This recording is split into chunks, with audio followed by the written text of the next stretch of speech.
মানে কবর খুব একাকিত্বের জীবন।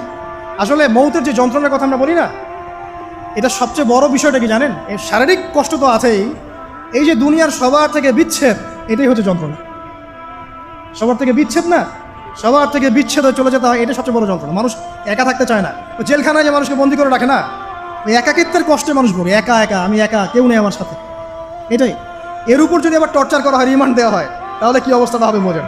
এই হলো কবর, এই হলো কবর। একটা ঘটনা বলে শেষ করে দেই, যে একজন ব্যক্তি মারা গেছেন, আর মুসা আলাইহিস সালামের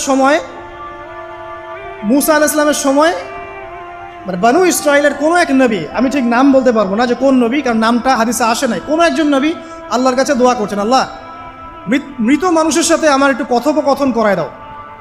আমি জাস্ট একটু কথাবার্তা বলতে চাই যে মৃত মানুষটা কেমন আছে বা তাদের অবস্থাটাকে আমি জানতে চাই। তো আল্লাহ পাক সেই ব্যবস্থা করে দিলেন। তিনি একটা কবরের কাছে গিয়ে দাঁড়ালেন, একজন মৃত মানুষ উঠে আসলো। এটা সায়েন্স বিশ্বাস নাও করতে পারে, আমাদের কোনো মাথা ব্যথা নেই, ঠিক আছে? তো এবার তিনি তাকে জিজ্ঞাসা করছেন যে তুমি কেমন আছো, তুমি কেমন আছো, এই মুর্দাকে জিজ্ঞাসা করছেন। তিনি বলছেন আজকে থেকে প্রায় 500 বছর আগে আমার মৃত্যু হয়েছে। এই ব্যক্তি বলছে আজকে থেকে প্রায় 500 বছর আগে আমার মৃত্যু হয়েছে, এখন পর্যন্ত আমার গা থেকে, আমার আত্মা থেকে মৌতের যন্ত্রণা দূর হয় নাই।